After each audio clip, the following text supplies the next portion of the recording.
Listen to the Triggercast. It's good for you. 9 out of 10 doctors recommend it. Good morning, good afternoon, good evening, ladies and gentlemen. Welcome to the Triggercast. I'm one of your hosts, Reaper Wolf, alongside the Forgetful Hitman. How are you, sir? I am great. How are you? I'm all right. I had to rush a little bit because normally I have a cup of coffee right before we start recording for two reasons. One, it's an appetite suppressant, so I won't have to jump out because I'm hungry. Two, it gets me really, really talkative. So if I'm not as talkative as I normally am, which I seem to be, naturally, which is weird. It's okay. The long-winded menace is here to back you up. Excellent. What have you been playing? I finished Watch Dogs on Easter Sunday. Nice. Played Drawn to Death today with Dan. There's a new patch, 2.06. We'll talk about that in a little bit. I've been getting back in Uncharted 3 just because I want to finish it and get it off my PS4's hard drive so I can make room. I've been getting the last two characters I have on Unit 13 to level 10 so I can get that off my PS Vita's memory card. Look at you, so I've been bringing the Vita playing back. Clean Up. Yes. How have you been? What have you been playing? I've been good. Work is tiring, but that's nothing new. I finally got my hands on Rain World. Was really excited to play that. I got my first 30 minutes up on YouTube. It is such a good game. I love it. I'm loving every minute of it. It's one of those, I feel like it's one of those games that I can come home after work, jump in, jump out, and then maybe play something that requires a little more brain power like Andromeda. Outside of Rain World, I've gotten into a few more fights in Drawn to Death, and I've been exploring the cosmos with Andromeda. Mass Effect. Ass Effect? Ass Effect, yeah, sure. Before we really get into this, okay, so you got my text about how I didn't see the warning on the newer, that's actually the name of the company, that the stand I bought for my new Blue Yeti. Right. And and I found out after the fact, I'm putting it all together, I'm like, how does the Blue Yeti fit into this, you know? Because I figured out how to get the mic off its stand, and I'm like, alright. And I'm like, the hole's too big, you know? Okay. Come to find out, I need to buy an $18 adapter to just screw it on. I'm like, you motherfuckers. That's how they get you. Yeah. So the stand only cost me $13. The adapter is going to cost me almost 50 times the amount that the stand cost. So it's like 150 times more. I'm like, fuck. I could have just bought a stand with this built in had I realized that. Yeah. But the reason why I ask is because I sent you the photo. It's off to my side, but I have it set to pick up on my general direction. Do I sound good? You sound awesome, actually. Even with the Skype, you can hear the difference between the PlayStation headphones and this. Yeah, the PS4 Gold headset, the original version, not the re-release. Yeah, well, even then, like before it did sound kind of far away and crunchy. Now it's like crystal clear. You could sing to me if you want. I'm not singing. Aww. You got me excited. Yeah, see, so that's good to know because it is still off to my side, but it's receiving, and I have the gain on minimum, by the way. I was experimenting with this before Dan and I played Drawn to Death. Right. And I was like, well, what happens if I start cranking stuff up? And I'm like, you know what? No, screw it. I'm leaving it at minimum. I sound great already. All right, that's good. I dig it. Yeah. For $130, it's pretty awesome. $130? Yeah. Is that like with the stand and everything? The Blue Yeti comes with its own little stand, Mm-hmm. but I don't have a desk, so I need something that swivels around to where, like, when we're recording a podcast, I can get it more closer to me, since I'm a little bit away from my little setup here. Gotcha. Okay, I see. But if it's working like this, I would say I wouldn't get the stand, but I already have it, so now I need the adapter, and I might as well go all the way in, you know? Right. Okay, that's fair. I understand that. So, I'm glad I'm getting more use out of this microphone. I bought it for the Explorers Wanted contest in Mass Effect. So... You'll have to explain that to me. I'm not sure what that is. I know why you bought the snowball, but I never got you to go into great detail about that. Right, so before Mass Effect released, BioWare had a competition where they put out basically an open casting call for one role in the entire... Actually, 2 roles in the game. I'm not sure if the same person got both roles or if it's 2 different people that won. Anyway, so the contest was basically send in your best recording of you reading these lines, and whoever wins gets an email and gets flown out to the studios to do this this dialogue tree, which I actually just encountered in the game, so it was good. Way better than my submission, so I'm not frustrated there. So this is for Mass Effect Andromeda, right? Yeah, the new one. Okay. When I heard Mass Effect, I'm like, 2007? No. So I bought this microphone to crank up the audio abilities of the computer that I had, the old laptop, and I didn't get selected. Aww. And I've had the microphone since then. Yeah, because I remember when we were playing on PS4 and PS3 actually, and you tried using that headset. It was horrible. Yeah, it was really bad. You sounded like you were all over the room and whatnot, but like with the podcast, it's phenomenally well, and I'm glad. And I will apologize to our listeners now. Sorry for such a shaky operation. Our production budget is $0. Yeah. we operate this at a loss. Actually, yes, you're right. The budget is negative at this point. Yeah, technically. Actually, literally, I have the receipts to prove it. Well, yeah. I'm pretty sure you do too. I don't have the receipt for this thing anymore, but it did exist at one point, and I did buy the headphones that I used for this. So yeah, we're operating at a loss, but we do this because it's our hobby and we love to nerd out about the stuff that you guys like to hear about. So it's good. It works out in the end. And then one more shout out before we really get into this.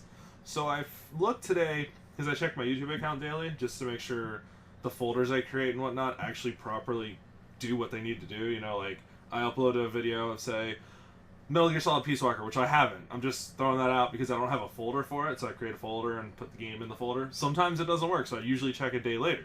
Right. Well, today I checked, I got a new subscriber, so whoever you are, thank you. If you're a fan of this podcast, or if you're just a fan of my content, cool, awesome. Hey, there you go.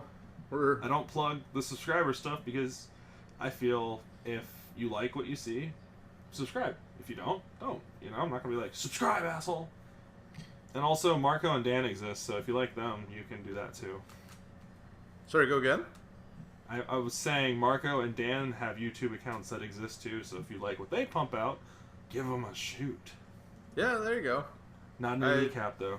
There's not a whole lot that I put out, I'll admit. I would like to. I really would, but this whole 9 to 5 work schedule isn't very conducive for it, unfortunately. Oh, God, no. I hate the mid-shift. Yeah, it kind of sucks.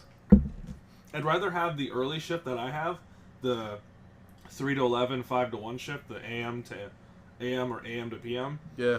Or 2 to 10 or 3 to 11, like 2P to 10P or 3P to 11P. Not, 12 to 8P. It's terrible. Or 9 to 5. Yeah.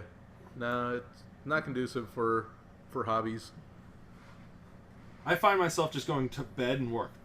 That's all I do on mid shifts. Me too. It's an endless cycle, but one that I have to do to pay my rent and bring this podcast to you guys. So there you have it. All right.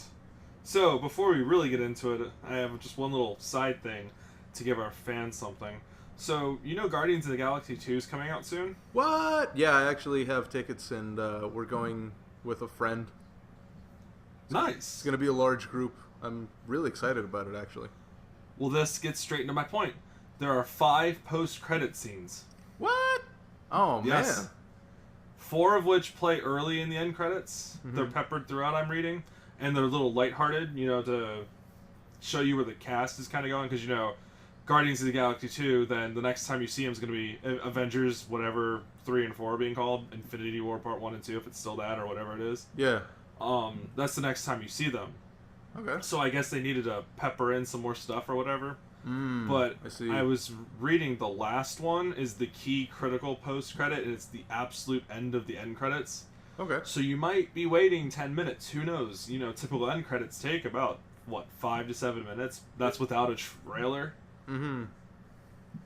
Yeah, so I'm totally down for it. I am the group that I'm going with is as nerdy as I am, if not more. There's varying levels of nerdity here that we're going with. So it's a bunch of people that will actually sit and wait for the end of the credits, which is awesome. Yeah.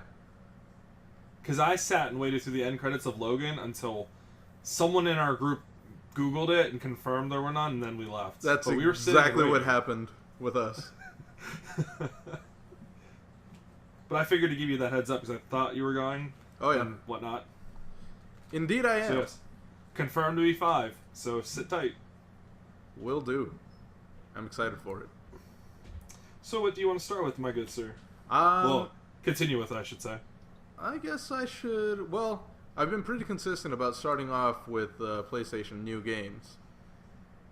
And I've been scrolling through, and I think... Now, do you know Tim Schafer? Oh, who doesn't? Of course. Double Fine, baby. Alright, so Full Throttle is a game that they developed quite a few years ago. I think mid-90s. That is quite a few years ago. Yeah. And it just got a remastered re-release on the PlayStation Network. I'm not sure if they're going to put out a physical copy for it, but I believe that's going to be available, if not now, soon. Yeah, his studio is not usually known for physical. They're mostly digital. Yeah, they've been... they're one of the few studios that have just taken to the digital realm very, very, very well. Cheaper. Yeah, definitely. Cuts out the middleman, straight to the consumer's hands, which I'm a big fan of. I think that's a future, but maybe that's a point for another time. Anyway, that is a topic for another day. For sure. The main character looks like a douchey-looking motorcycle guy, and I am a big fan of Tim Schafer's sense of humor, but the game isn't really calling out to me. For now. I could hear something better that will entice me to get the game later on, but definitely not right now. Also, Dark Souls 3, the Fire Fades edition, is out on the 21st. I believe that's retail only, but it's marketed as a complete edition. I'm sure you got something for that. Well, I'm actually going to Google it now because I didn't know that was happening because I've had it on Steam since last year. Well, there you go. What was it? Fire Fades, I got it. Yeah, Fire Fades. But to get back to Tim Schafer for one little second. Sure, go for it. Have you played Costume Quest? No, I haven't. It's a cute little, takes place on Halloween, Final Fantasy style RPG type thing. It's kind of cute. Okay. I hear that. The Fire of the Fades is basically your Game of the Year edition. Amazon has links for it and whatnot, but yeah, it seems to be PS4. I'm on the Amazon side. PS4, Xbox One, and PS4 digital. I'm assuming it's not coming to Steam, which would make sense because usually Steam doesn't get the Game of the Years. They do, but sometimes they don't. All right. So, in an interesting twist, VR is getting a few releases this week. One of which is VR Invaders, the complete edition, which pretty much looks like a bullet hell in first person. Might be good, might not be good. The trailers look okay for it. And another one is HeroCade for the VR. It's basically 1, 2, 3, 4, 5, 6, 7, 8, 9 different games packed into one. So it's almost like a sampling platter for the PlayStation VR.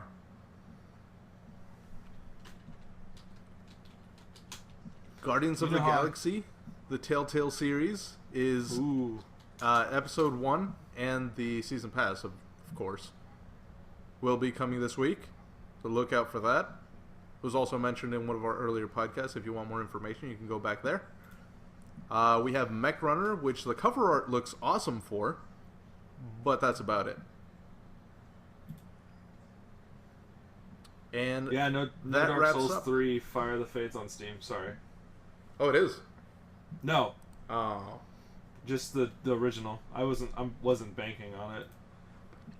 And those are the catchy new releases on the PlayStation Network.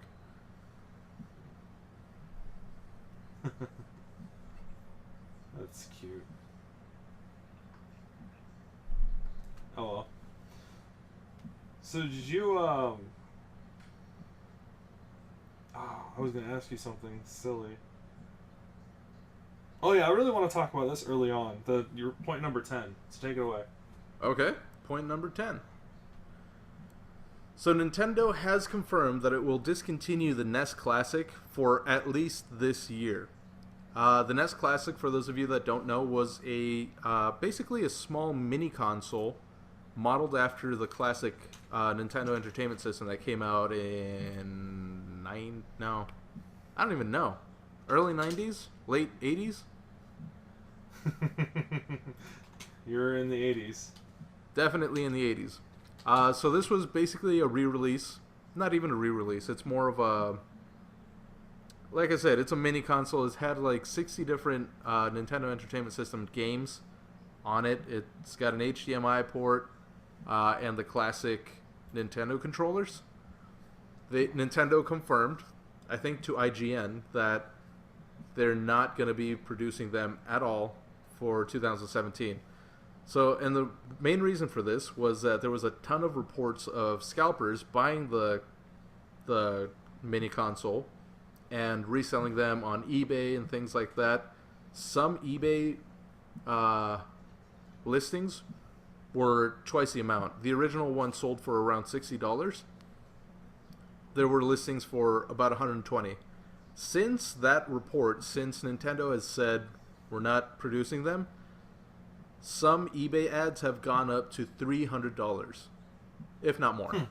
Those are just the ones I could find. It's going to get higher as quantities get less and less. Yeah, indeed.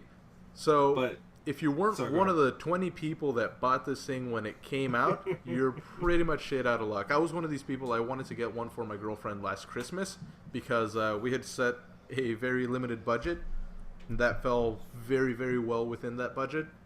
Unfortunately, I couldn't get my hands on it because everywhere in Toronto was sold out. And I really do mean everywhere. I never saw one in a store. Me neither. Like, stores, I should say, not singular, plural, stores. Like the PSVR, I didn't see one in stores until what? I texted you 3 weeks ago about that? Yeah, which is really weird for me because I've seen them, like, everywhere. No. Fort Myers, no. Huh. But the NES came out in 1983 in Japan, 85 in North America. 85? Wow. Yeah. Do you want to guess when they were discontinued in North America and Japan? I'm going to go with 92 for North America and 90 in Japan. You are off on both. Damn it. 95 in North America and really? 2003 in Japan. Huh. So 2 years before the PlayStation 1 came out. That's interesting. Didn't the PS1 come out in 95? Now I'm not so sure. I thought oh, well, maybe I got mine in 97, and that's what just stuck in my head. I don't know why when I search Wikipedia for PlayStation 1, I got Photo System 1. I don't even know what this is. It doesn't actually exist. The PlayStation never came out in 95. What are you looking for? The government's on to me. December 3rd, 1994. Oh, wow. And then North America, 95. I was right. At least for North America, that's all I care about. Yep, you got it. I'm going to post the Wikipedia link here for the crazy thing that came up that I have no idea why it came up when I searched PlayStation 1. But the cool thing about I'm for the NES thingy being discontinued because of the abuse of the limited quantities. and also for a lot of design flaws. Like, you remember the original NES, in North America, because it's the Famicom in Japan. Let's clear that up right now. Yeah. But at least for as far as the NTSC region is concerned, not the PAL, the region I live in. Okay. The cord was what, 6 to 10 feet long on the original NES? Yeah, something like that.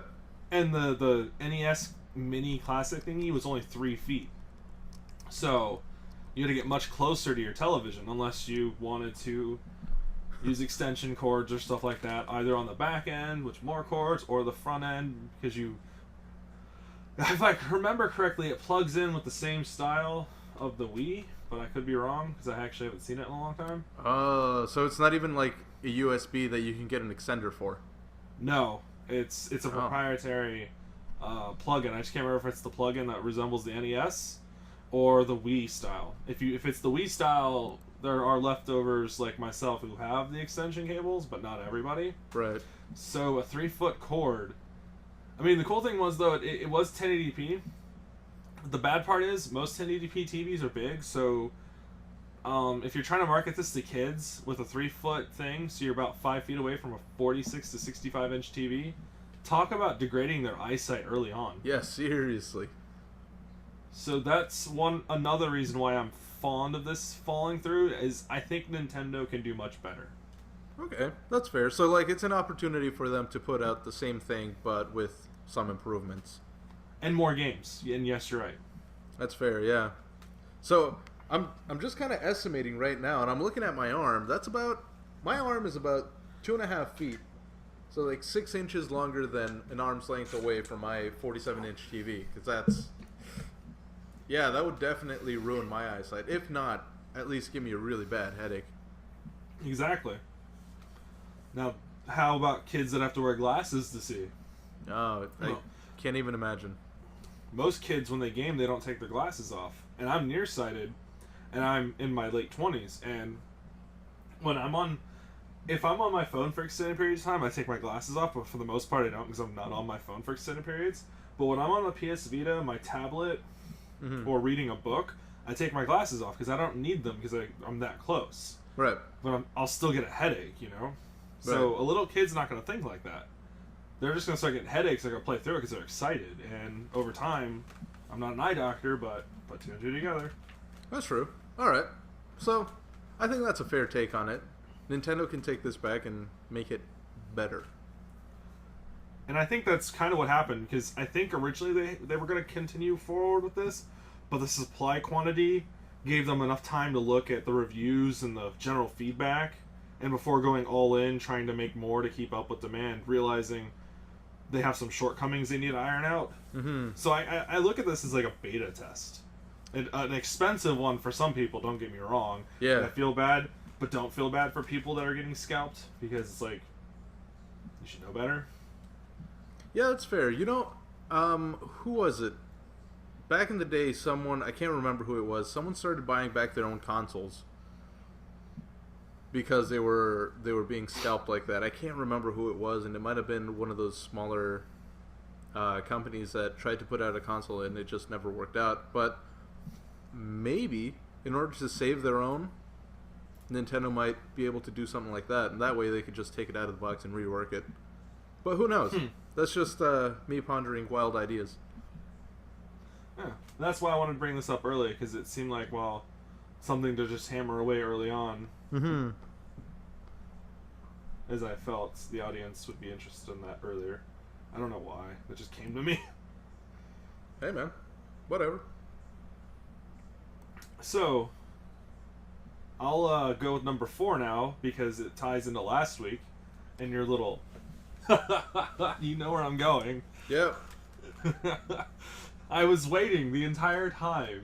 Like, I had my head tilted and I was laughing, and I was like, he knows I have a PS4 Pro. Why is he not saying anything? Why is he not getting my input? What is going on, you know? Then you move on to the next topic, and I'm like, okay, I shrug.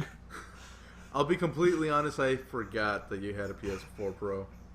That's it just eluded me completely. That's what it came off as when I was listening to the podcast, but in terms of editing, but going through it, like living through it, I was just like dumbfounded. I was like, what? My bad. So, as a consumer, as one who plays with a PS4 Pro, what's your take on it? Okay, so I know we've had this chat in our personal lives before the podcast as to why I did this. Yeah. And also as to... In our Far Cry video, I had to omit it because it went on for 20 minutes and it wasn't pertinent to our gaming. So I omitted it as well. And I don't have the audio file anymore. So I'm going to kind of go backwards to last year and then work my way up, if that's okay. Yeah, So sure. the audience kind of knows where we stood. Mm-hmm, Well, they know where you still stand. Yeah. To give them a viewpoint of where I stood. Okay, so when the PS4 Pro was announced last year, to come out late last year, Marco and I were fuck no about it. You know, this is, you know, kind of dumb. The CPU's still the same, but it's getting a slight overclock. The same amount of RAM, but the background RAM has been increased to 1 gigabyte to help with share play and background tasks. So that was the one point early on I was okay with, you know? Yeah. Because share play kind of does need that boost. It's a bit chuggy on the original PS4. A little bit, and it's very internet dependent. So if your connection is even slightly disturbed, say goodbye to SharePlay. Yeah. But anyway, go ahead. Sorry. And fun fact, that's an annoying thing about the Xbox One is your achievements are server based. So if you do something to warrant an achievement and you're not connected to the internet, hopefully you get that achievement at some time, brah. Try again. I was playing Halo at one point. I knew I should have gotten an achievement. It took 2 weeks before that achievement unlocked. And I was playing Red Dead Redemption and it just popped up a Halo achievement. I'm like, lols. But anyways. So, and then we were talking about, oh, the graphics got a boost. Yay, whatever. And we talked about this in the last podcast. And I know Dan and I have talked about this too. But I can't remember if we did in the only one he's been so far. Is just because you up the graphics, okay, fine. But if it's the same processor, games that are CPU dependent, like Homefront: The Revolution, Fallout 4, that's just to name a few off the top of my head. Yeah. Games that are CPU dependent will not see much of a benefit from a 30% overclock. Mm-hmm. You might think, oh, a 30% overclock, that's a ginormous jump. Yes and no. It's going to get you maybe 5 to 7 FPS at most, in best case scenario. Now, is that noticeable when you're playing? That's what I'm getting into. Oh, okay.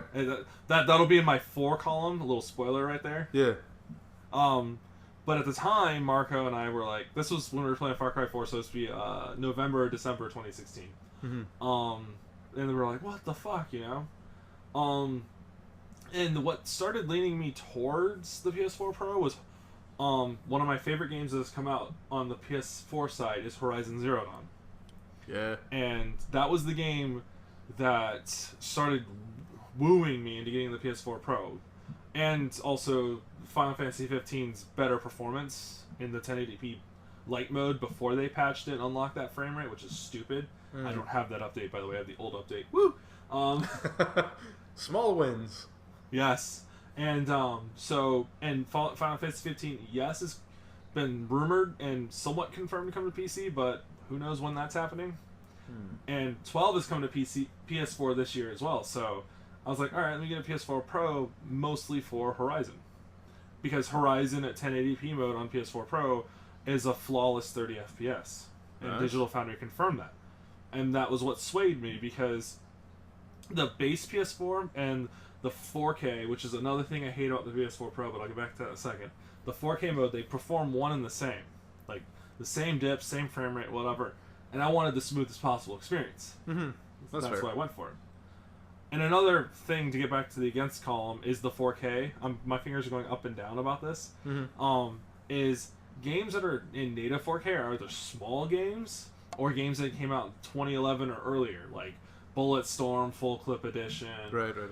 The Elder Scrolls Skyrim, whatever the complete collection's called that got released last year. So it's not true 4K.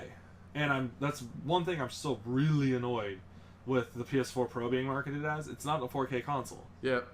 It's a 1440p console. Agreed. Maybe 1800p. Like, you know. So for those of you that don't know numbers, 4K is around, what is it? 3840 by 2160. So it's a higher resolution. What we're saying here is that these games are getting the upscale treatment, like what happened with the early games of PS3, where they were claiming for them to be 1080p, but they were really developed for 720 and upscaled to a bigger size. Did you know that Sony got sued about Killzone Shadowfall's false advertisements about 1080p when it was really 720p on the PS4? Yeah, I heard about that. I didn't think it was going to go anywhere, though. Especially since Guerrilla turned around and developed Horizon for them. I think it got settled outside of court. Ah, that makes sense. But the temporal reprojection stuff, that was a big infamous thing in the early PS4 day. Yeah. But yeah, 2160p, 4 times 1080p, blah, blah, blah. 1440p is like 2K to, 1080p being 1K, 1440p being 2K, and 2160p being 4K, if you want the Ks. The marketing for these TVs is horrendously bad. Yeah, seriously. Yeah.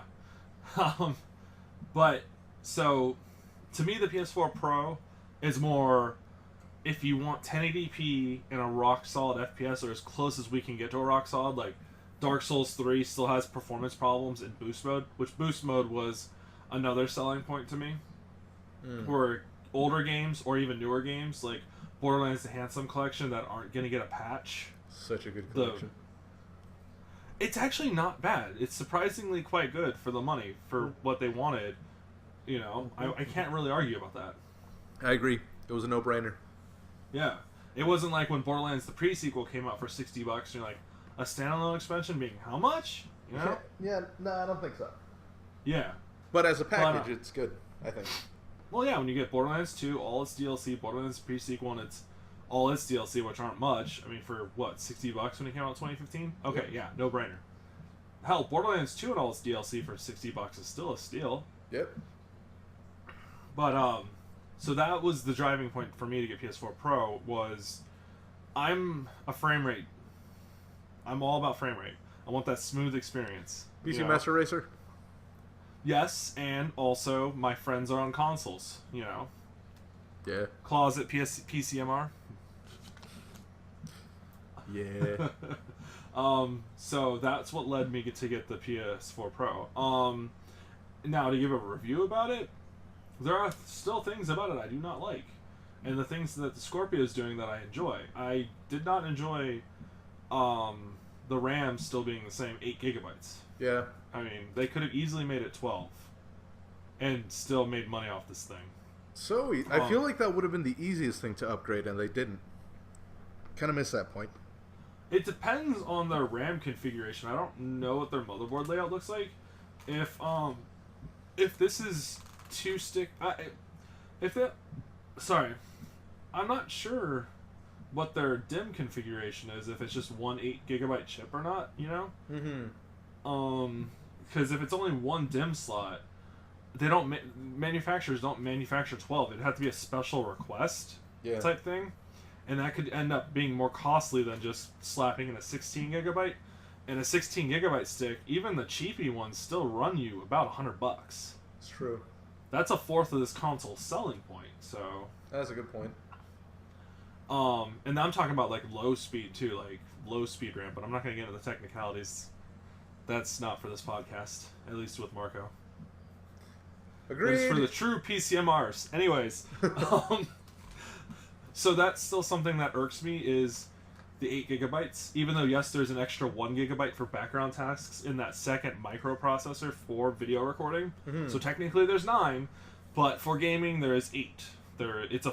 It was originally a 4-4 split with the PS4 Pro, but now it's like a 5-3. 5 for games, 3 for system, and I believe that's how the PS4 Pro still handles it.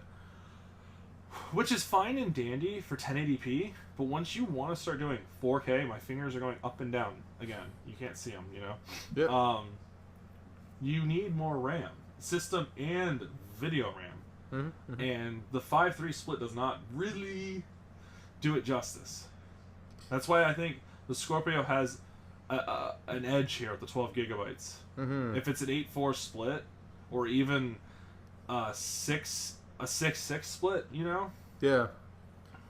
Yeah, so They have like an edge. the comparison of power is definitely, it's obvious that the Scorpio is doing better in that sense, but an easy way that we could have avoided this entire thing, just don't make a midlife console. It's weird. But Yeah, you're right. The mid-generation thing is what's screwing up the industry right now, and what didn't help was the 7th generation going longer than it should have. yeah. Because the 7th generation for Xbox was in 2005, so that started that and went for 8 years. That's almost an eternity in the tech world. For sure, yeah. Like, even right now, the tech that we have in the PS4, like the original PS4, is pretty much outdated in terms of like what you have, what like the options you have as a PC gamer. Yeah.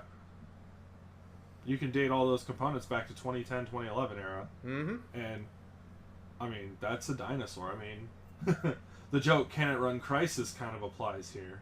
Yeah, exactly. Maybe Crysis 1, you know. But, yeah, so, and then the lack of the 4K HD Blu-ray drive puzzles me. In the PS4 Pro, you would figure they would adopt their own proprietary tech and take a hit on that, you know? Yeah, I didn't understand that move either. It doesn't make sense at all. No, and when their competitor for $100 more is going to include their tech that's supposed to be the advancement of Blu-ray, it's kind of weird. I wouldn't be surprised if it was intentional.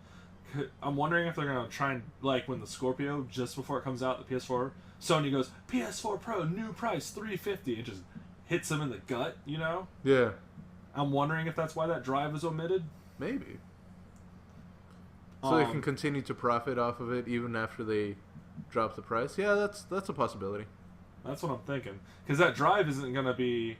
Like, all the components in the PS4 Pro, with the exception of the beefed up GPU, are already holdovers from the PS4. Yep. So they're already making a steal on those because they're still in production, and they're already dirt cheap, and they're selling this thing for $400 to accommodate for the beef up GPU. Well, once that GPU starts getting cheaper and cheaper to manufacture, because just happens, I think they can take that hit, and I think that's the route they're going in. That's my opinion. Just thinking about this on the fly.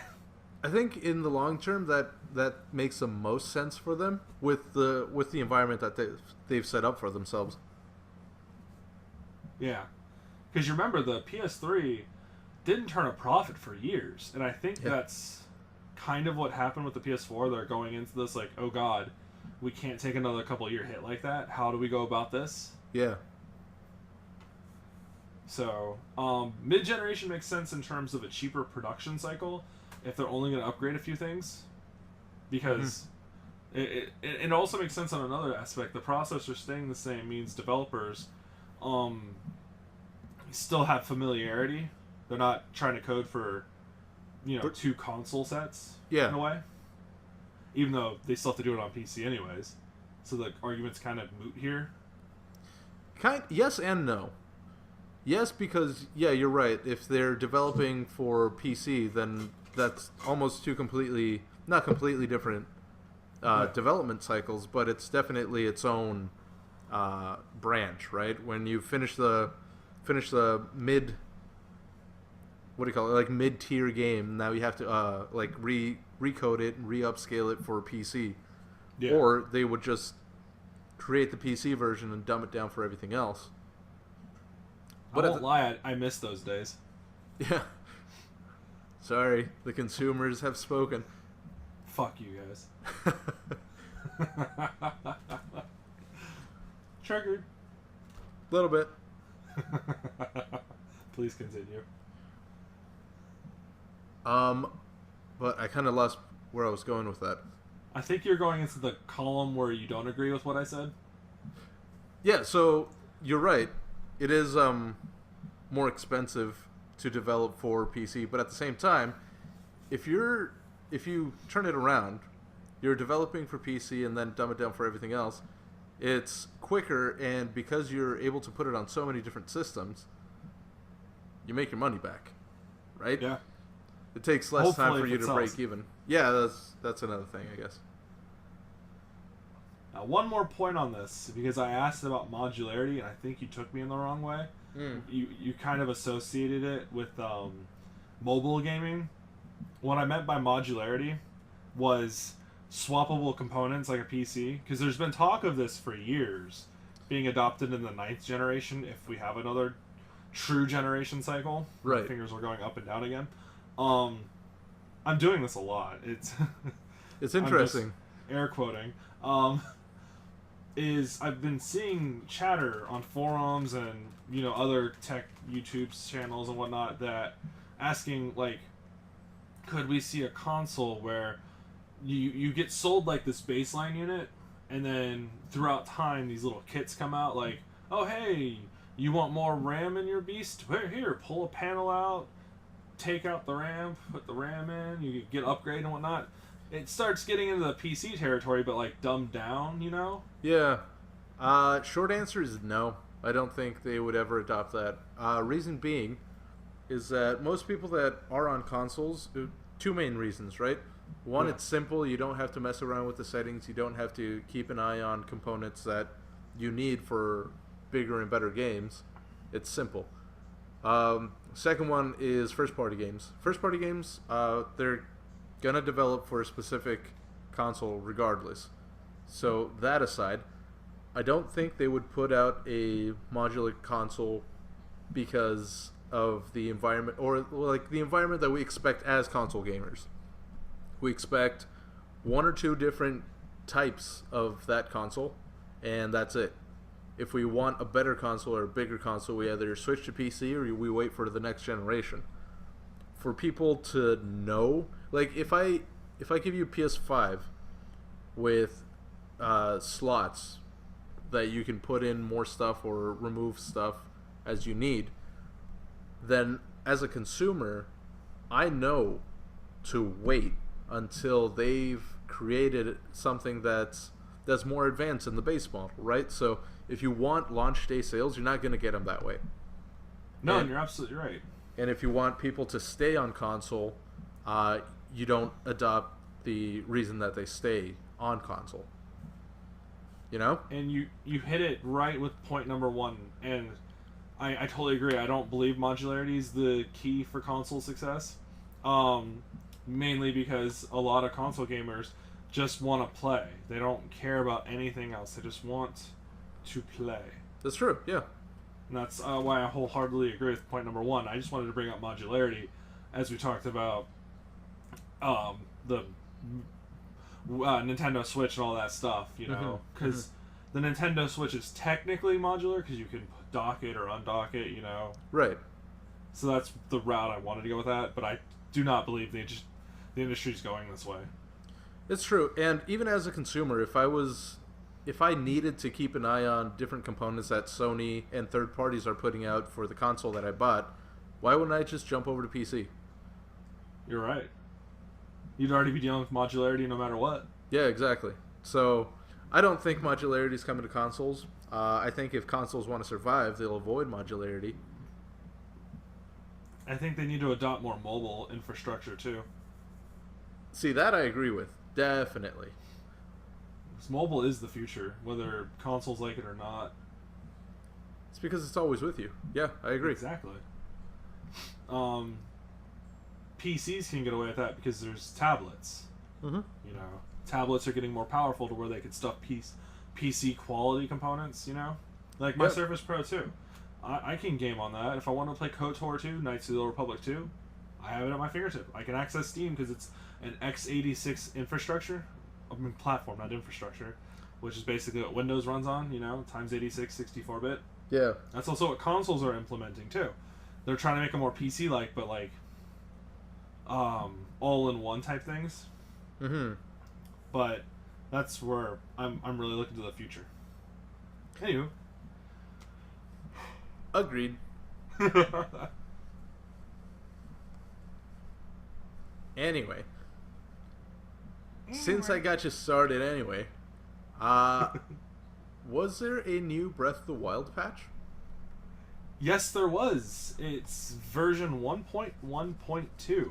And all I really know about it is there isn't a frame rate increase. Otherwise, Digital Foundry would have been all over that last weekend.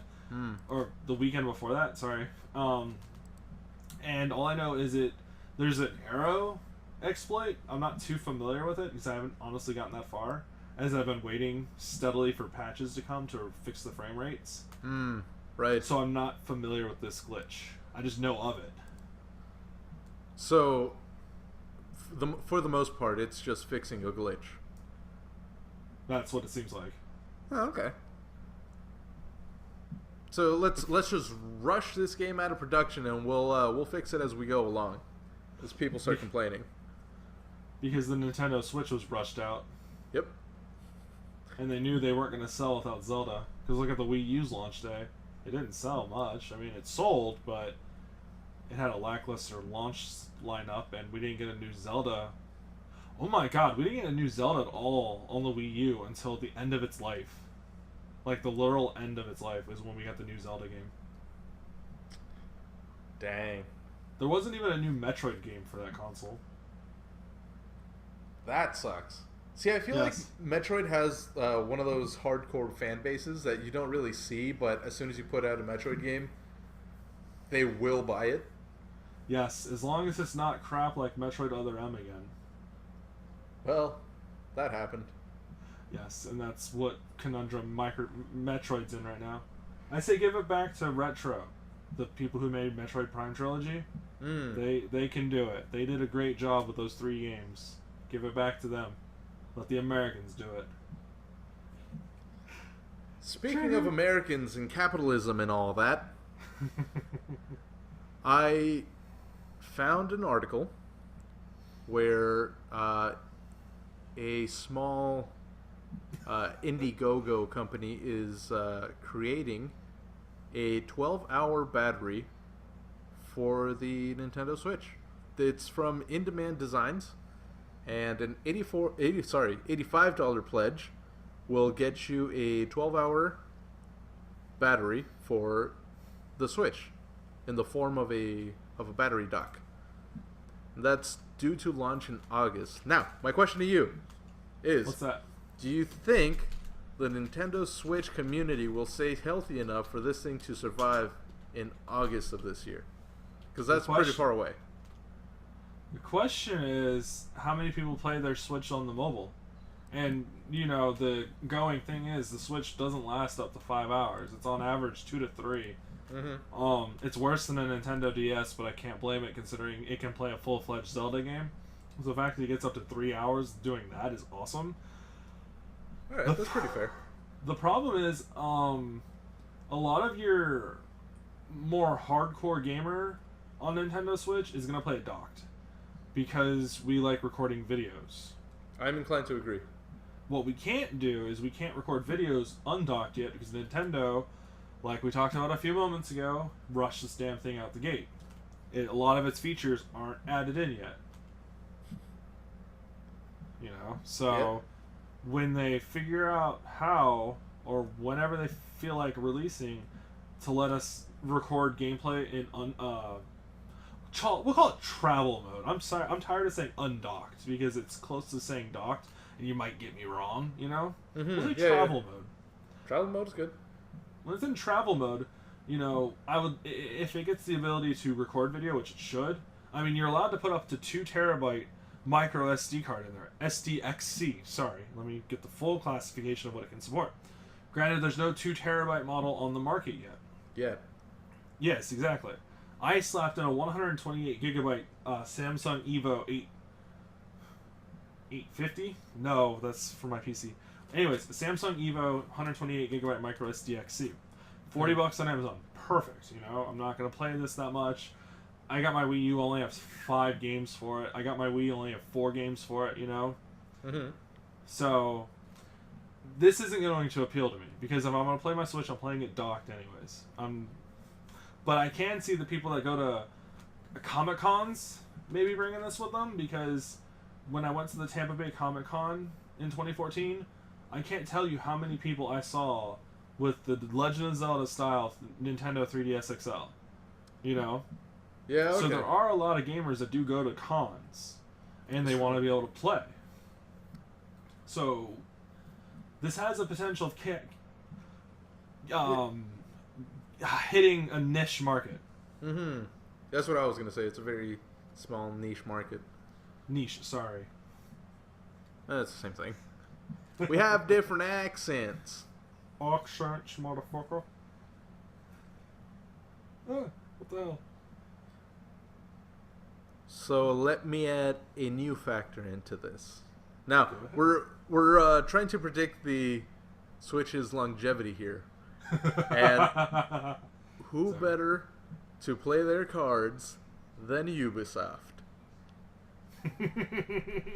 Ubisoft just announced a Monopoly game for the Nintendo Switch. What? That's right, Ubisoft, the company that's infamous for microtransactioning the shit out of its user base, has just announced a game for a console that we don't think will survive too long. That's interesting. In their announcement, they also said that this game will have new rules, and I'm sure that has nothing to do with the reward system. Not at all. Especially after seeing For Honor. Yeah. So, question is, I have two questions for you this one. All right. Is this good or bad for the Switch that Ubisoft is making a somewhat new title? Because we've all seen and or played Monopoly. It's nothing new, but it is coming to the Nintendo, which is completely new. So do you think it's good or bad? You'll have to correct me if I'm wrong. It's good in the sense that I can't recall a single Ubisoft game going to the Wii U. So the fact that an Ubisoft game at all is going to the Switch says something. It's the bad kind of something. Yeah. The microtransaction route, you know? And it's the stance Nintendo's been slowly getting on board with their major first-party IPs, which, much to my jargon, but, you know, they gotta do what they gotta do, you know? I just won't pay. I'll let my wallet do the talking, and I won't purchase any. Where I see this being a disaster is Ubisoft and their infamous microtransactions. Is if I see a microtransaction for never landing on Go for like $1, I'm just gonna die. You know, like when remember the jokes we were making about Star Wars being absorbed by EA for gaming, and we were joking like, oh hey, you want to play as the Millennium Falcon? $100, you know? Yeah. So I'm looking at them now, and Ubisoft did actually produce a few games for the Wii U, in which was Assassin's Creed 3, Ghost Recon Online, and Rayman Legends. Also, Marvel Avengers: Battle for Earth, but okay, two of which appeal to kids, Marvel and Rayman, so I can see that. Assassin's Creed 3 was not a re-release because it came out in 2012. That'd be the most adult thing that would come to that, except for Ghost Recon. Okay, I'm pleasantly surprised. Yeah, me too, actually. What, those games didn't come out after, you know, they didn't do anything 2013 and beyond, did they? In terms of Ubisoft on Wii U? I doubt it. No, it doesn't look like it. I'm looking through the list now, and it's... No. Come back to me in 8 months and we'll talk about that again. Yeah. I guarantee you South Park: The Fractured Butthole isn't going on the Switch. No, probably not. I think... Where do you think the title lost Nintendo? Gee, I don't know. Something about buttholes? And it being fractured? It actually... So... I'm kind of ashamed to admit this, but it actually took me a really long time to figure out what they were saying there, because I had only seen it written. I'm like, okay, it's like oh damn it, there's an album name that's so it caught me off guard. It was like Beneath the Under or Beyond the Over or something like that. You would know, I wouldn't.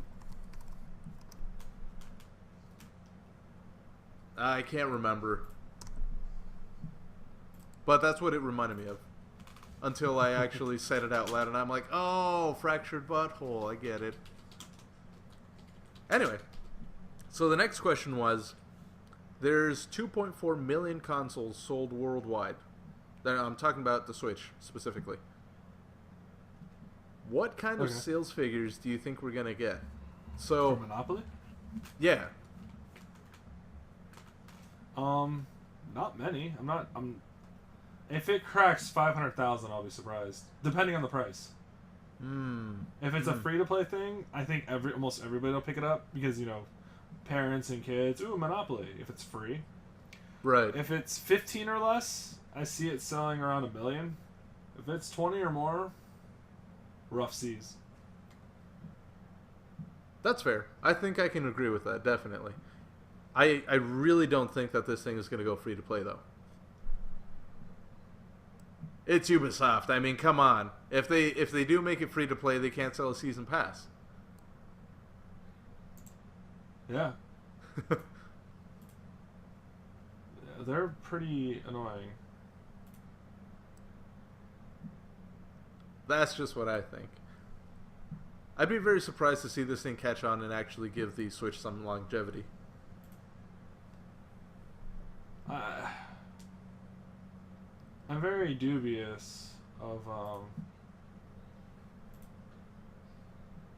the Switch, surviving 5 years, to be honest.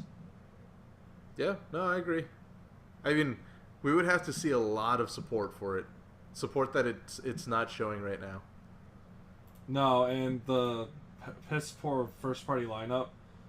Granted, we got Zelda at launch, awesome. Could have gave us a Mario game, even a cheap little 2D one. Yeah, I was amazed that Mario title wasn't a launch title, because holy shit. Yeah, Super Mario. That's the thing. The Switch should have came out. It should have came out in the fall. But I don't think they wanted to compete with Microsoft and the Scorpio. I agree. But the spring isn't usually a good spot to launch a console either. No, not at all. There's too many things going on. Yeah. But see, I'm inclined to say that people that are buying Microsoft consoles are not interested in Nintendo consoles, and vice versa. Yeah. So, I don't know. The entire Switch launch is it's weird to me. It's a mystery. You're right. They're treating it like a handheld in terms of its release. Its handhelds usually come out in the spring. Right? Yeah. Yep. Not always. I'm not saying always. Sense. I think it boils down to they released it in March, their quarter ended at the end of March, and they sold, I think their goal was 2 or 3 million, and they either surpassed it or came close to it. It was to have a good end to a bad fiscal year to me. That's what it comes off to me. Yeah, pretty much. Did you hear that? It might be something else. Oh, did you hear that Capcom successfully convinced Nintendo to up the system RAM to 4 gigabytes from its original? I don't know what the original amount was. Huh. Because no, they were saying idea. They wouldn't have been able to get the new Resident Evil engine on the Switch to work properly if they didn't have 4 gigabytes of RAM to work with. Huh. That's awesome. Yeah. That's where when I found out about that, I was like, all right, the Switch, all right, Nintendo's actually trying and listening. Let's see how they go. But going based on Nintendo's track record so far, I have hope, but I also have cynicism. So we'll see. Yeah, time will tell with this console. All right. Okay, I think I know where you want to go. So, as I see you hovering around point number 5. Mm-hmm. I figured we should tackle the big one. We're an hour in. Yes, let's tackle the big one. Okay, Marco, so are you a fan of the 2004 Punisher movie with Tom Jane? Yes. How did you know? Probably because we've had this chat years ago. But Probably. we have to act like we've never done it on the podcast. I don't know what you're talking about. The Punisher what? Tom Jane who? Who? What? Yeah. What's a Punisher? I actually watched it Sunday night. I've been meaning to watch it earlier. I don't know what got me back. I for a while I've been like on Wikipedia just perusing and whatnot, looking for things to read, and I don't know what got me to want to look up the Punisher, the Tom Jane one. Because I was 14 when it came out in 2004, going on 15, and you were 12 going on 13 when it came out. Yeah, It which came really out says a April. lot about my parents if I saw that movie in theaters. You saw it in theaters? No, I didn't, but... Oh, okay. I saw the DVD copy. Yeah, so, well, I pirated it. Hey, confessing to a crime. Well, Damn it's it. beyond 7 years, so you're fine, I guess. Statute of limitations has ran out.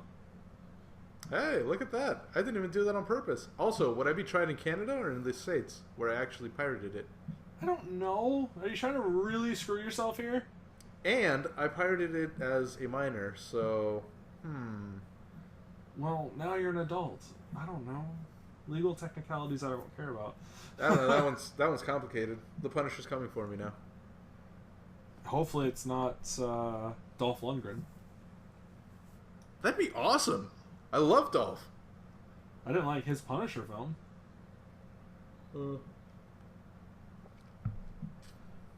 Anyway. So, I was on Wikipedia. I was reading about it, you know. Just I got back into it. I watched it, and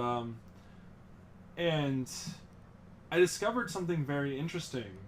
But we'll get to that. That's the little thing I found out, and I'm looking at it right now on Wikipedia. But anyways, what is like the things you enjoyed about that film? About the movie? Yeah. Oh, jeez.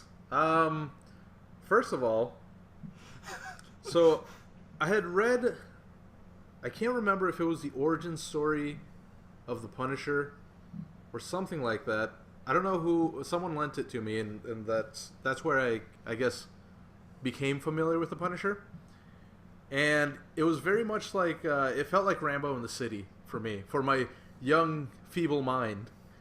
It was Rambo going on a rampage in the city. And I just really liked the character, how he would, like, you know, rule with an iron fist and justice would be laid upon you. It's also, I feel like it laid the groundwork for me to love Judge Dredd the same way. But that's another topic.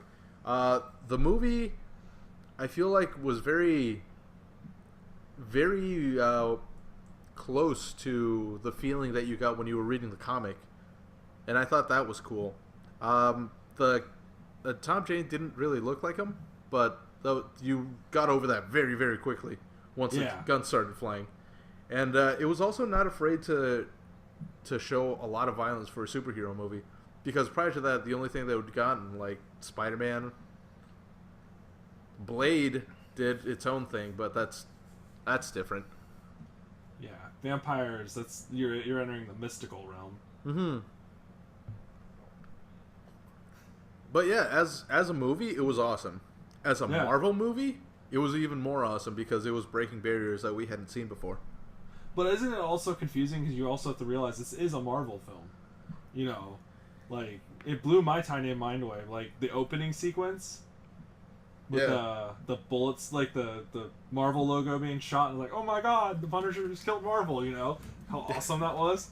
And then the little bullets falling down, they look like little hand-drawn things, and the score, oh my god, the score to that film. And I really enjoyed that. The thing I also really enjoyed about the Punisher, the 2004 one, is it has a lot of action in it, but it's not tasteless. Mm-hmm. It's very tasteful. Like the family massacre scene, you know, little kids are there and whatnot, but you don't see any of them get killed. You know they get killed, but any violence, it's adults. You know. Mm-hmm. Mm-hmm. They only show adults getting hit. Kids, it's either the camera pans away or pans to a villain or something, you know? Mm-hmm. So I enjoyed that a lot. And that's also me speaking from seeing it on Sunday and Monday. I actually watched it twice to make sure I picked up on things before talking about this. I thought the film, like the way it opens and the way it feels like I don't want to say 80s film noir, but it kind of does, you know? Mm-hmm. It Definitely. Feel totally clean like a 2004 quality film, and that might have something to do with its very low budget, because I was doing digging and it had a $33 million budget, but only $15.5 million of it was for shooting and post-production. So half. Like less than half. It's a little around half, but less, you know. Yeah. On the 42% side, really. And it was filmed in 52 days, and I was reading that's very short for an action film.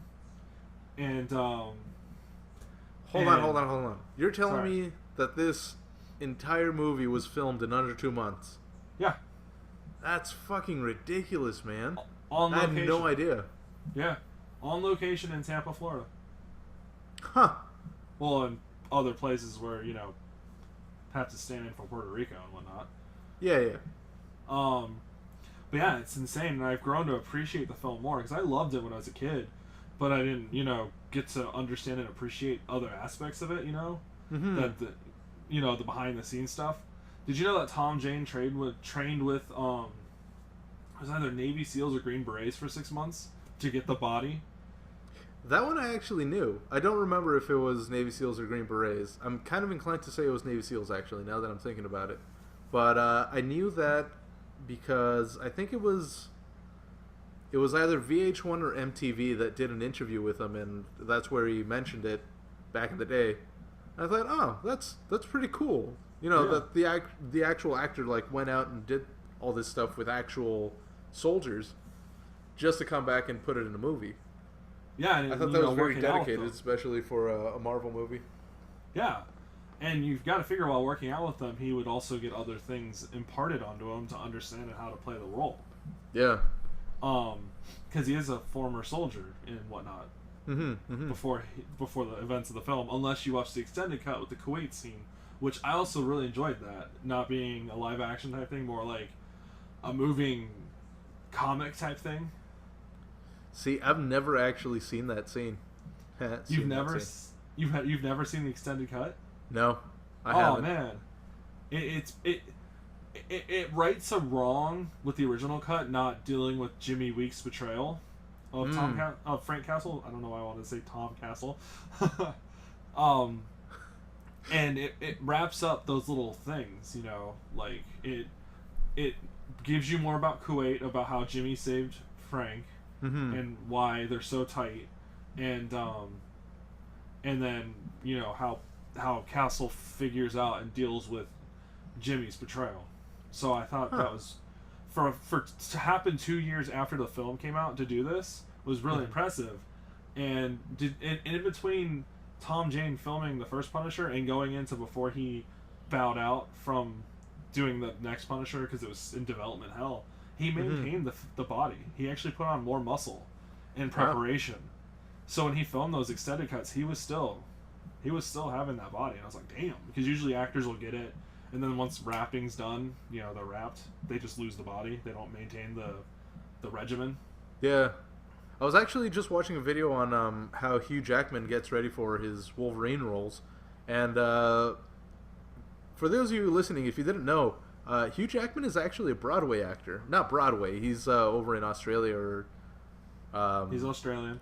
Yeah, doing his like theater thing. But he does dancing and singing numbers on stage. So in order to be able to do that, you've got to be very, very agile and nimble. So when he packs on the muscle for Wolverine, he doesn't do any of the stage crap that he normally does because he's too heavy. So like as soon as they finish shooting anything with the Wolverine, he just goes back to the stage and loses like 20 pounds of muscle. Yeah. So in order for an actor to come off of a role and stay in shape, it's very, very rare. Yes. Unless you're Dwayne The Rock Johnson, because you're just a fucking mountain all the time. Well, and they also play on that in his movies. Yeah. So there you go. Purpose and reason to maintain the body. But You know what's something that really bums me about the Punisher is, when Tom Jane walked away because of the development hell going into trying to get Punisher 2 off the ground. Yeah. That day, I'll never forget that day seeing that article where he announced his departure. I was so, like, devastated because I'm like, no, you're so good, you know? And whatnot. See, I didn't even find out about the development hell until way after, what's the other Warzone? Punisher Warzone was out. So I was like, wait a minute, this isn't Tom Jane. This movie sucks. What happened to the other one? And then I read about how Tom Jane walked away, and it sucks because now we'll never know what a good Punisher movie, a good sequel Punisher movie would ever look like, right? Well, you're in for a surprise. Because I found this while doing digging on the Punisher. Well, not digging, but more research. Is, I was, reading about this, and I found this. It came out 5 years ago. So we're a bit late to the party on this podcast. It's a quick little 10-minute short film that they did in 2012. They got Tom Jane to come back. Okay. It's a fan film, The Punisher Dirty Laundry. I have not watched it yet because I'm like, I watched this is it, There's a good chance Tom Jane will never be the Punisher again. Because you know how Marvel's going right now? Huh. Yeah. And I wanted this time. Yeah. Ron Perlman is in it. Yeah. Okay. That's Continue. why Sorry, I cut you off.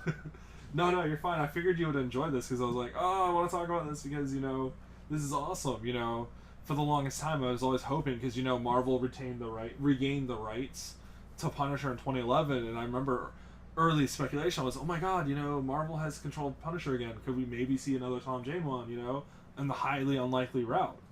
And obviously, when that's not happening with John Berthrall as the Punisher now. Mm-hmm. But, not knocking him, I haven't seen his performance because I'd have to see Daredevil Season 1 before I see his performance in Daredevil Season 2, and I'm not really there to binge watch 12 episodes of Daredevil just to get to another 12 episodes just to see the Punisher's small role before seeing his TV show. So in essence, 24 episodes, Yeah. And that's a lot, though. That's a day. That's an entire day worth of watching this stuff.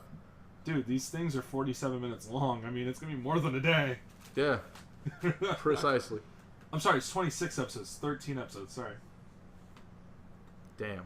Yeah. So it's going to take a while. But and from what I've heard from people that are nerds just like you and me, they say that his performance is really, really good.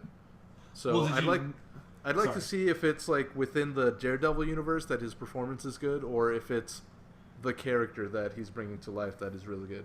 Exactly. And he also, John Berthrall stated one of his inspirations for the character was watching Tom Jane in Dirty Laundry. Oh, okay. Yeah. That's interesting. So it's pretty cool. But I won't lie, I'm very biased because, Tom Jane was so good in the role. Ray Stevenson and Dolph Lundgren to me were like, they didn't come off as they totally committed to the role, Yeah, that's fair. But you gotta also keep in mind that back in the day, superhero titles were not what they are today. Oh God, no. They were like very low budget. They were very experimental. It was independent, not independent, but smaller development studios that were putting this out. So or not made in America at all. Yeah, exactly. The 1989 one was.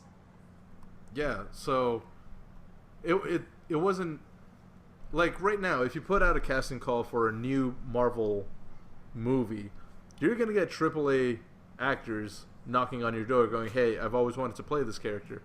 Back in the day, people had no idea who the Punisher was or who Blade was. Oh. I knew of the Punisher going in before the Punisher, but Blade I had no clue. I'll admit that. I actually read a lot of Blade when I was growing up. So I didn't delve that far into Marvel when I was a kid. I was more a DC kid. Until I got a hold of the Punisher. Oh. But, there's, one of my favorite moments in the 2004 Punisher film, before we get off this, is when the Witch Doctor brings him back to the family massacre site and whatnot. And he goes throughout the house and whatnot. He's all distraught. and then he sees the shirt his son got him before dying, and it's in the water, and he picks it up and whatnot, and you can see, you see Castle's face, you can see how distraught he is seeing the shirt and whatnot, and then you got this score going on, and then as he starts lifting up the shirt more and more, you hear the Punisher's theme start coming out, and then as he lowers the shirt, you can see his face, and it's like one of conviction. He knows what he's gonna do and whatnot. Yeah. I just feel that scene right there with the music, the way it's shot, the way Tom Jane does his, emotions and whatnot. It's a scene that always gets me. And then when the witch doctor goes, go with God, and he goes, God's gonna sit this one. I'm like, yeah, perfect. That totally sums up the Punisher. Yeah, that's true. Yeah, that was very, very. It's what I was talking about when, like, you're reading the comic, you get this feeling of like, man, this guy's serious about what he's doing, and that's where it really resonated in the movie. I like it.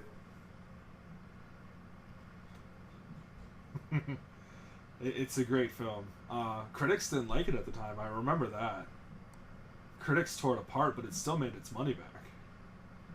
And that's when, in the strong DVD sales, what fueled the desire to do a sequel. But we all know what happened there. Yeah. I find it really interesting that sometimes you start looking into these old titles, and it's very hit or miss. Because sometimes you'll watch Steel with Shaq in it, and you're like, God, I hate this fucking movie. Why was this ever made? But then you go back to titles like The Punisher, and you just get a better appreciation for what it is. Like, the 52 Days thing is still blowing my mind. You can't even fathom a movie taking 52 days. That's like, what, less than 2 months. Like, there's no way the Avengers could ever be filmed in under 2 months. The Avengers is filmed a year in advance to allow for all that CG and special effects, and they have to do pickup shots. See, and then more pickup shots. That's exactly it. Like, the fight scene with Punisher and the Russian. That took a week to film. Easy. Yeah. Big action scenes like that take a while. Oh, yeah. I mean, you gotta choreograph all that, you gotta get the actors to do stuff and whatnot. That's what I was going to say. The choreography with that sort of stuff is ridiculous because it is a tight enclosed area, and he does have to travel around the room in a very specific way in order to get them all shot from the right angle and stuff. So that's impressive that they could do that. Blow up half the set in the fight. Yeah, and you got to do that a couple times so you have the right angle. Exactly. But before we get off this, 2 points. One of my favorite things about the movie also is it finds like this perfect balance to be not too serious and not too comical with the torture of what's that kid, Nicky? The guy who the kid with all the piercings. I can't remember his name. Not that guy. The You're Supposed to Be Dead kid. The one that he gets with the blowtorch and whatnot. Oh, right. I can't remember his name. I think it's Nick. Anyways, I'm on it. I love that scene with the blowtorch and whatnot. Where Castle's going off about what happens to you when you get blowtorched. How at first you don't feel anything because it's too hot, and then the nerve endings. Yeah, and then you see him go to the freezer first. You're not sure what he's grabbing and whatnot. You don't see it.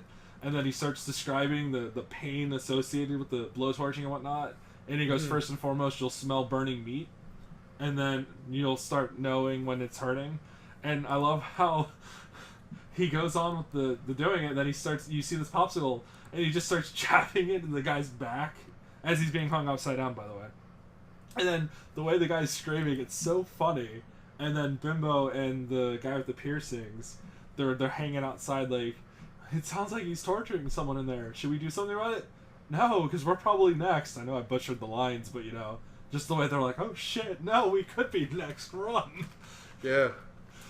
I looked it up. It's Mickey Duca, played by Eddie Jemison. There you go. But yeah, Mickey. But that's my example of the movie not being too serious or too comical. Yeah. Because it is a dark scene. And I like how they pepper some humor in there to keep it from being in the tasteless category. Yeah, I agree. It's a good balance. Yes. And then for my final point, before we get off this long-winded topic, and you can tell how passionate I am about this film, is the way Castle goes about seeking justice. The common mob grunts he dispatches with quickly, you know. Their targets to him, get them off the playing field and whatnot. But if you pay attention to how Harry Heck he takes out quickly with the ballistic knife, but that was also, you know, gun to dumb son of a bitch. He brought a knife to a gunfight type thing. He was on the floor and needed quickly dispense of this, you know. So that was done. The Russian was long and prolonged, but that was a hopeless battle he got lucky with. Yeah. But if you pay attention to the way he takes down John Saint, how he gets Howard Saint to kill his wife and his best friend, and how he takes down the guy that killed his dad, it's like, you know, that's when it starts getting the planning and how it's like slower and more processed and more brutal too. Yeah. Because Howard Saint stabs the living shit out of his best friend, Quentin. He throws his wife, Livy, off of a bridge and she gets ran over by a train. You know, we're getting brutal here with these key characters that orchestrated the family slaughter. He gets John Saint to hold a bomb pinned, and you know, after a while your arm's gonna give out, and that's what happens. And then Howard, he shoots and then straps to the back of a car and drags to a car lot and blows him up, you know? Yeah. That scene with the bomb and the pin and the holding his arm outstretched was just fucking genius. Yes. It was. But he also had a chance earlier in the film to kill John Saint when he was on the boat with the dirty laundry, and you hear the thud with the claymore. Yep.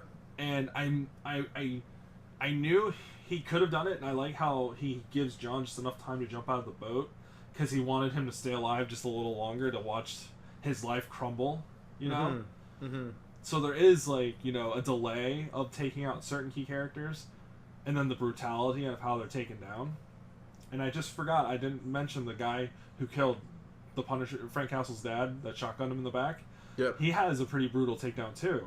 He forces the guy's shotgun to his foot, blows his foot off, the toes off, and breaks his hand, stabs his hand to his back, and then shoves a knife up his neck, and you can just see it going through his mouth. I'm like, that was not some quick and fast takedown. That was, you killed my dad, fucker, prepare to suffer before you die. Yeah, which is very, well, it's a little more brutal than the comics would show. Well, the early 90s comics. But Read Punisher Max. The feel is right there, man.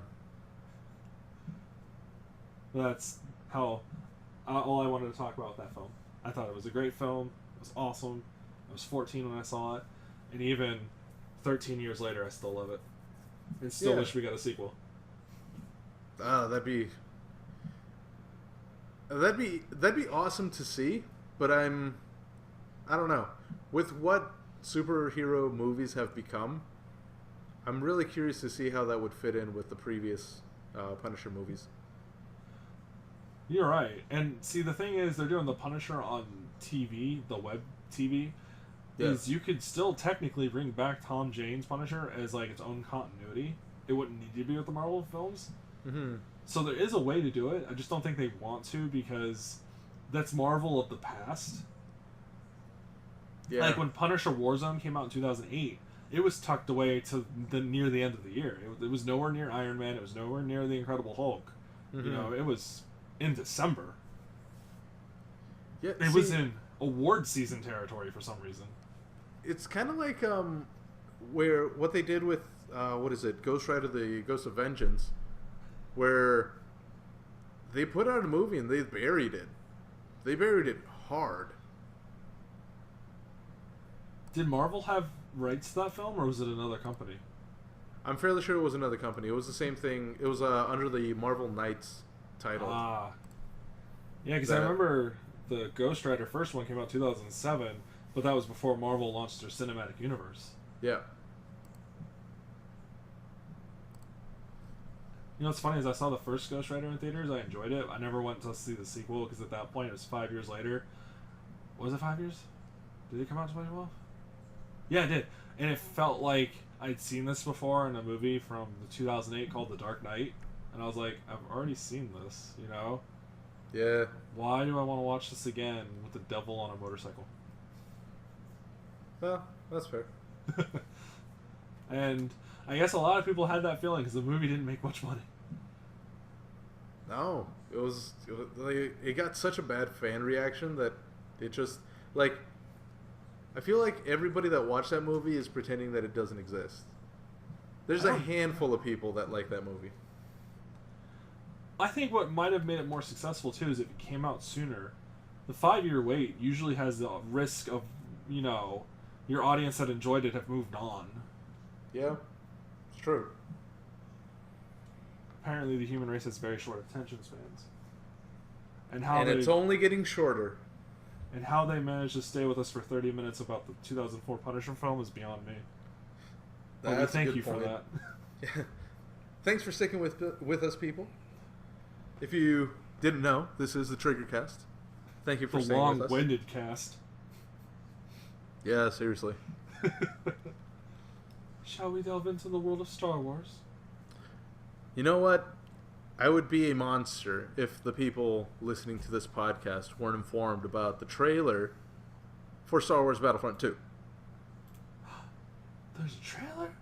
There's a trailer. It was actually leaked earlier than it was supposed to be. It was supposed to be released in the Star Wars Celebration in Orlando on the 13th, 14th, 15th, and 16th.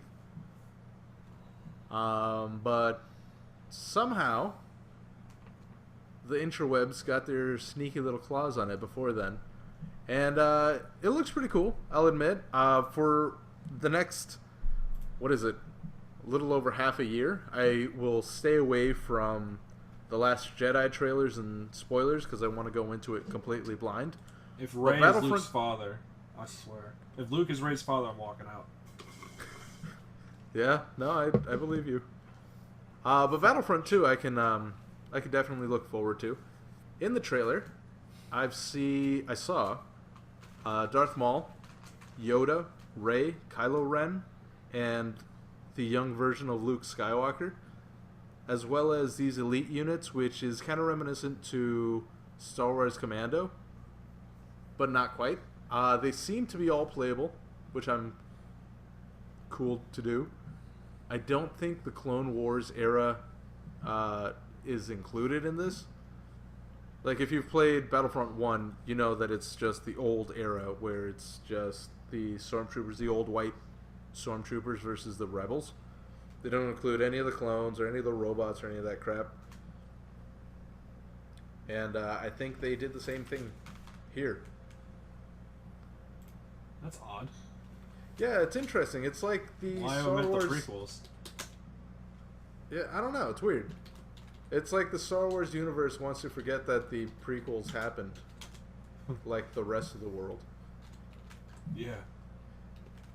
Anyway, it seems that space fighting is back in this game. Yeah. Like full-on space fighting. There was a good chunk of the trailer that was pretty much dedicated to X-Wings in space. So I'm excited about that. And the main attraction to it is that there's definitely a campaign mode in this, which follows a completely new character from the perspective of an elite unit who was on Endor as the second Death Star was blown up. So that'll be interesting to dive into. It's a new perspective, new angle. Gotta shut you down, motherfucker. There was prequel stuff in the original Battlefront. I was waiting for you to catch that. In the original one? Yeah. Oh, okay, wait. Are you talking about like PlayStation 4 Battlefront? Oh no, I'm sorry. I was talking about the original. No, that's what I was talking about. The PlayStation 2 one was definitely centered around the Clone Wars era. That was an awesome game. That was.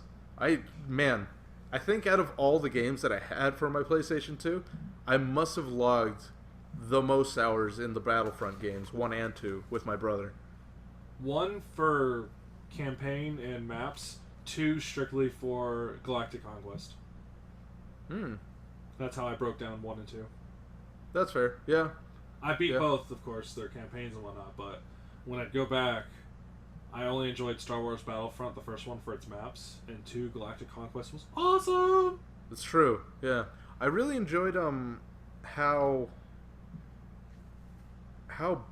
not, the maps were big, but the battles were huge, because there were so many other characters, so many AI characters that it included. Which you have to admit, that was pretty impressive on the PS2. It's true, yeah. Unprecedented. And online, I think it was something like 16 against 16 characters, which was like, that's... No, you can't do that. It was pretty impressive at the time. Now it's just a laughing thing, like, ha ha! Yeah, you've never heard of a MOBA? Jeez. Star Wars Battlefront 1. I remember I loved the beta. The beta was awesome. Unfortunately, the retail game isn't much different than the beta, except with just more maps, and challenge missions. The lack of a single player campaign, and knowing from the get-go that people wanted a single player campaign, and they didn't put one in, is pretty jarring and annoying. And their excuse was to get the game out before The Force Awakens comes out, and I'm like, bullshit! You guys knew years in advance what was happening. You guys got the contract in 2013. You can't tell me you couldn't get a single player campaign. Yeah, I find that kind of a stupid reason anyway. Like, even if you did want to put it out before the movie, why? I feel... Sales. They wanted to tie in. You saw the movie, now play the game, asshole, Yeah, that's fair. And I'm not saying there isn't any crossover, but there's definitely a good division between the people that care about the game and care about the movie. Yeah. So, and I feel that if you're going to be putting out a game that caters to the movie-going audience, then, like, why? Why would I put out a game that caters to someone that isn't going to buy it, or is less likely to buy it? Yeah, you're absolutely right. And that's where I'm curious about Star Wars Battlefront 2. Is the first one did so well just because we wanted a Battlefront game for so long, because the Battlefront 3 just never came out due to development hell problems. Mm-hmm. And people like myself, I didn't buy it new right away. I got it on sale, and even then I regretted getting it. Like, I put a few hours in and I was like bored. Playing Drawn to Death, I get the same reaction, but I got that for free. I play it for an hour and a half at a time, and I move on. It's true, yeah. You can see everything that Battlefront has to offer on PlayStation 4 in 4 hours, 5 hours. Yeah, that sounds about right and fair. And the fragmentation of the multiplayer base, I know this has been happening for years, is very annoying. And Dan brought this up. You probably saw the post on Facebook. Oh wait, that was about the season pass doing this. Yeah, fragmenting the player base. Yeah, and I think it's just a stupid money catch grabbing thing, because it's like, you already have people that are playing this game that don't want to play this game because they want to play a single player game, but they want to play a Star Wars game, so they're grudgingly got this game. You're not going to get an extra $40-$50 out of them from maps. That's just, you've asked too much. Yeah, it's true. It puts people off. People are going to pick up the game, they're going to play and see what the game has to offer, and they're going to sell it back to EB Games. Yeah. Or GameStop for you. Well, yeah, GameStop in America. I bought it on PC on Origin, and I wish I just bought a console copy, or just go to Redbox and rent the fucking game. Like the Honest Charlie made fun of. True. I wholeheartedly regret buying the first one. And even though I got it on sale, but I got it for $40, so it's way too much for a multiplayer only game, in my opinion. It's true. I agree. That's where I'm like, Star Wars Battlefront 2 is like not on suicide watch, but it's on watch, Yeah. That single player campaign better not be no 3 to 5 hour Call of Duty style campaign. It better be, give me some freaking action. Give me Galactic Conquest. Come on, give me the goods that I got in 2006. That's what I'm afraid of. I feel like it might be one of those very one-dimensional Call of Duty campaigns. But it probably will be, but at least you get to play by yourself. Yeah, it's true. Might be one of those campaigns that's basically a tutorial for the online multiplayer. Yeah. And that would be really, really sad. I don't want to see that happen. What the first one did with the challenge missions. Yeah, exactly. Yeah. You know what really annoys me though? Mm. When are we gonna get Amy Hennig's Star Wars game? The lady that did the first 3 Uncharted games? Yeah. Who's been with Visceral, was it Visceral, working on a Star Wars game? Yeah. Why haven't we gotten that yet? Sorry, go again? Why haven't we gotten that yet? I don't want Star Wars Battlefront. I want a good narrative Star Wars game. Yeah, that'd be good. I feel like when was it? 2015, I guess. Maybe. I don't know. They put out basically a sizzle reel where it's a bunch of different developers talking about how they just got this like renewed inspiration for Star Wars games, and a lot of them are like they do have the contracts for Star Wars games that they just haven't completed. I feel like they might be waiting for the new movies in order to give you like an entire linear experience, you know? That's also another problem is most of the fan base want the original trilogy stories. The new era isn't really, it's making a splash, but it's not, It's not resonating the same way that the originals did. Not at all. Not even the prequels. The prequels resonated a lot more than these ones are. Yeah. That's sad to say, and they're, That's fair, but going into, I'm not knocking The Force Awakens at all. Yeah, you are. But no, I'm really not. But for them to recycle the whole Death Star thing, you had to expect a lukewarm reaction.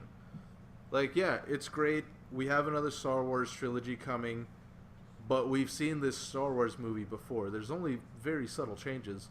That's not enough to get people hyped. No, you're absolutely right. The one thing I don't like about 8 going into it is the theory that Luke may be Rey's father, and what's the guy who plays Kylo Ren? Adam Driver saying There you go. 8 is similar to 5, and I'm like, no, make a new movie.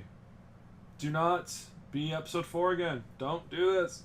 Don't change Empire Strikes Back with tweaks. Don't you dare do this. See, and that's the problem. If they do go that route, then Star Wars is going to die a slow, painful death. Because, Lucasfilm and Disney have already said they're going beyond 9. Yeah. They're going to milk this cash cow until its tits bleed red. And it ain't bleeding cash. Oh, God. That was graphic. If you didn't know, ladies and gentlemen, this is the Triggercast. Is it? It is. What's its night job? Awkward. Alright. Anything Anyway. else you got on Star Wars? No. I think that's pretty much it. A lot of things I'm looking forward to and hoping for that only time will tell about. Yeah. Well, we'll find out in November and December of this year. Indeed we shall. Yes. Alright. Final point of the day, my good sir? I heard from you specifically that you finished Watch Dogs. Also, by the way, because we missed it last week, happy Easter for you guys that celebrate Easter and listen to the podcast. Which, if you look at the Venn diagram, I'm sure it's a very slim line down the middle. I haven't checked that. I want to do that while we're on the podcast. I want to check my analytics right now. I'm on the computer. I'm in the podcast. Just give me a moment. I can get this. So, if you and your family have celebrated Easter last weekend... Leaster? Easter, yeah. Did I say something else? You said it with an L. Leaster? Yeah. Oh. English is my second language. Right. I hope you guys found all of the eggs and had all of the chocolate. I got cookies from my girlfriend's mom. They were great. And, yeah.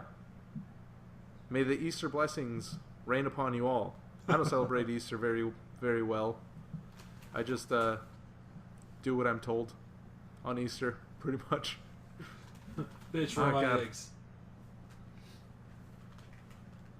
I hope not a whole lot of people listen to that part. Oh no, do I have to edit that out? No, that's fine. Okay. Because I wasn't going to.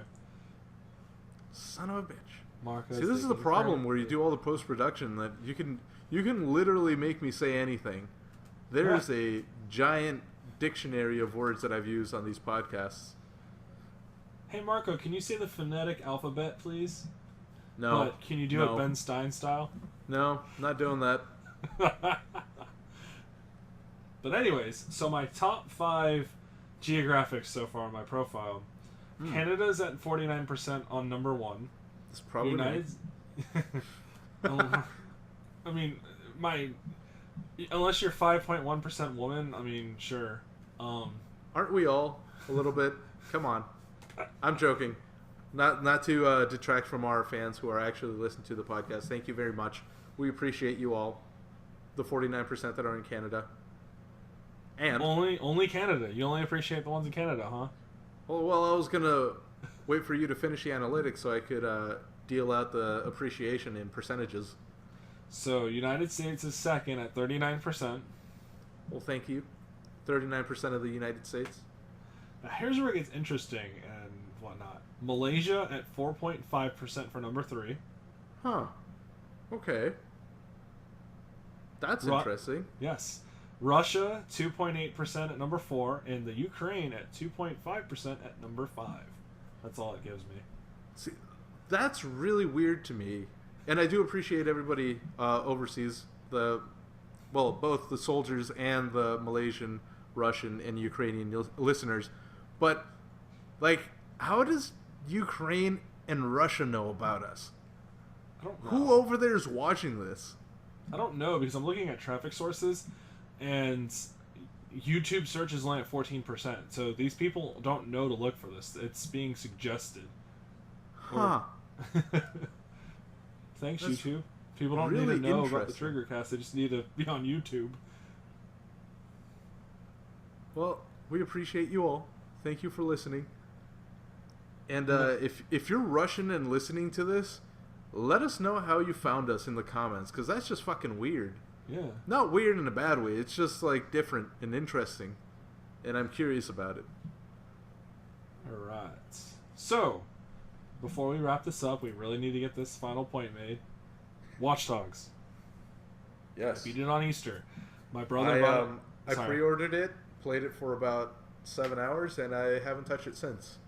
It's a terrible fucking game. Well, it's not good and it's not bad, but it's terrible. So, yeah, I'll go terrible. It's definitely below mediocre. Yeah, it doesn't deserve the 8s and 9s it got.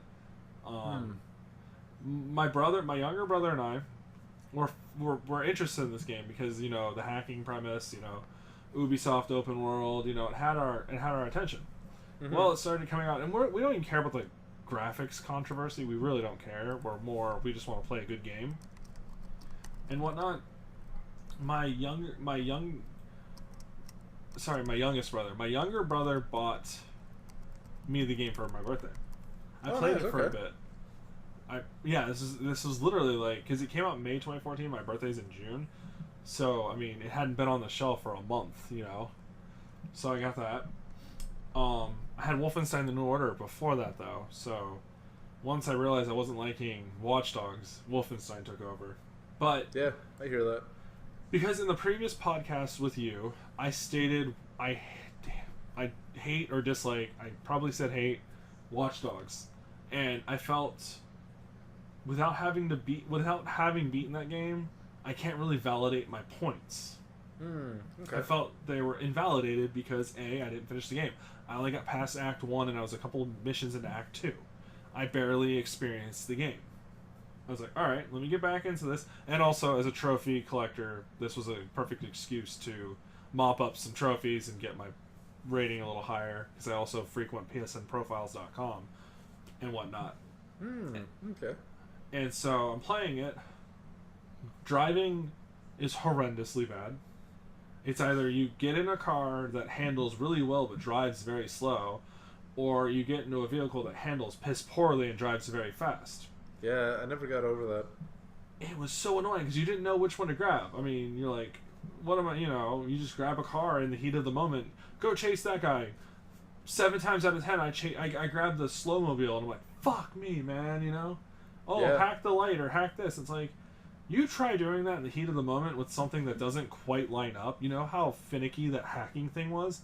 Yeah. Most of the time, I wasn't opening a gate. I was fucking myself. The thing was just far too...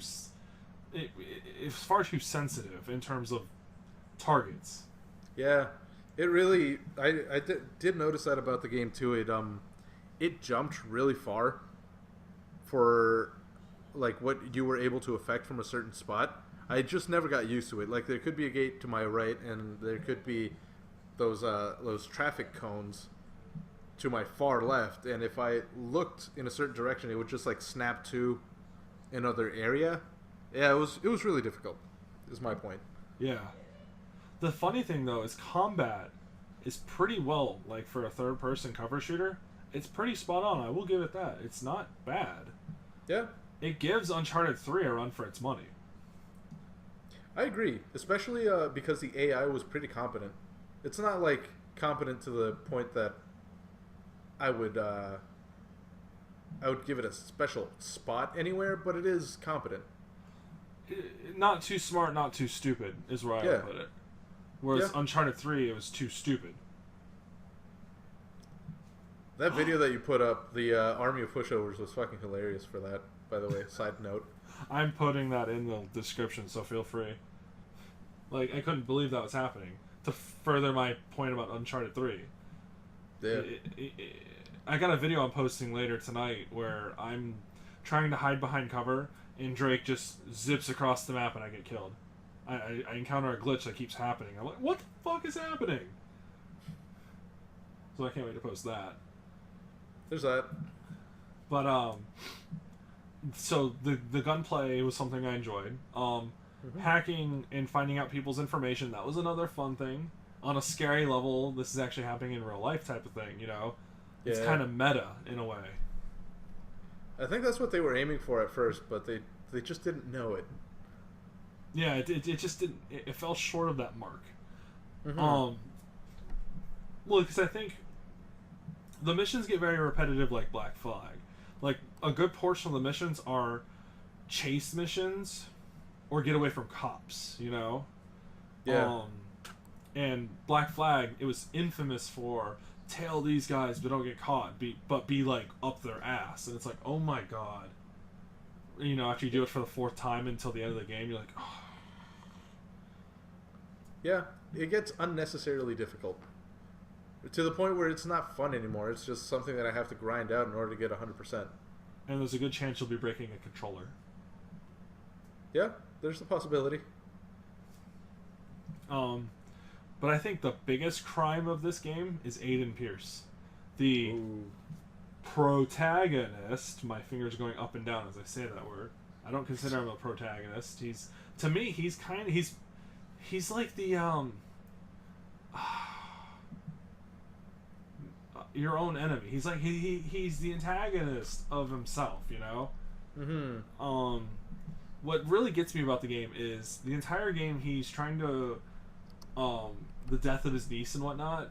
Yeah. And he's having to save his sister and keep her son safe. And I'm like, and he's all distraught over the death of his niece and whatnot. And he's seeking revenge and whatnot against people that were responsible and whatnot. And I'm like, well, also, and he's being coerced by Damien because he has a sister.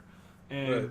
I'm like, motherfucker, you're absolutely responsible for all the events that happened. And he's so ignorant about it, too. He's like being, he and Damien go and hack the Merlaut. It's a hotel. He's robbing from the mob. From their bank vault inside the hotel. Yeah. He's stealing money. He's siphoning it with his phone. He's stealing money. Well, they come across a file. I'm going to spoil the game, if that's cool, because I don't think you're really going to... No, if I wanted to finish that game, I would have finished it years ago. Okay, so I'm going to spoil it. Basically, what the file was the incriminating evidence against the mayor that the mob was using to keep the mayor in their pockets. Yeah. And whatnot, and that's the big thing at the end of the game. a hacker, screws that over for them, and Damien wants to do something, and Aiden doesn't, and he walks away. And then the mob hires Maurice to go kill Aiden. Well, ends up causing a traffic accident, and Aiden's niece dies. And the game has you hunt down Maurice in the beginning with Jordy Chin, the only cool character in that game. Yeah. To me, Jordy, So cool, in fact, that he got a shout out in the second one. So because he's an assassin, Yeah. And so you're going throughout the game, and then Damien at the end of the game, like right before you kill him, he's calling you out. It's like, you are responsible for this. And I'm like, finally, even the supposed game's villain is self-aware that the game's hero, the vigilante, the fox, is responsible for all of this. And I'm like, fucking finally. It's like someone knows. So that only says that it's not you're not suspending reality for Aiden to feel this way. It's actually Aiden being stupid. Pretty much. He's like the most thick and ignorant person ever. Mm-hmm. Essentially. Like, even when Damien confronts him about that, he doesn't say anything. He just defiantly does his thing. Like, he's this hero. And I'm like... And at the end, during the end, I think it's the end credits one on, or before the end credits, Aiden's talking about how he's going to be the city's protector and whatnot, blah, blah, blah. I'm like, oh, for fuck's sake, another Batman at the end of a game. It's like, you're a murderous psychopath that started... The shit started because you wanted to rob from the mob. You think the mob's going to be like, okay, cool, slap on the wrist? No, they're going to fucking kill everybody. Yeah, the entire story of the game isn't very self-aware. It kind of... I don't know. It didn't resonate with me. The gameplay was decent. Well, like I said, slightly below mediocre, but it did get repetitive, and it did pretty much fall on its face a few hours in, for me. Yeah, it was... I would give it a 4. Out of 10, I assume. Yes, I'm sorry, I had a pause. Once I realized I said 4 and people might think 5, I'm like, no, 4 out of 10. That's where I would put this game. It's slightly below Black Flag. I would give Black Flag a 5. Because, like we just talked about a little bit ago, Black Flag is excessively repetitive. Mm-hmm. And the same thing about Kenway being... I just don't like ignorant supposed protagonists where it's like the world's crushing around them. At least I'll give Kenway the benefit of him becoming self-aware in the third act. Yeah. Or the final act, I'm sorry, I'll just say the final act. He becomes self-aware of his problems, and he tries to correct them. I will give him that. But otherwise, both games are just terrible, repetitive, and... Ubisoft, how much money do you put into these games, and do you make it back with how big they are? See, that's why I'm still iffy about getting Wildlands. Like, I'm sure it would give us great gameplay videos, and I do want to play that game, but... Are we gonna fall into this thing where we're doing Ubisoft Towers and freeing outposts over and over and over again? I don't know. We'll have to see. Exactly. And I won't be there to find out. Ladies and gentlemen, thank you for joining us on the Triggercast. This is Reaper Wolf, Forgetful Hitman, your hosts. We appreciate you coming from wherever you're coming from. Remember, if you want to ask us a question, you can ask us over at ask.fm. That's ask.fm/Triggercast. That's TRIGGERCAST. If you don't have Ask FM, leave the question down in the comments below. But remember, you have to specify whether the question is for Reaper Wolf or Mad Jack, because we do alternate hosts here on the Triggercast. Ladies and gentlemen, it's been our pleasure. Thank you for sticking with us through this long-winded menace.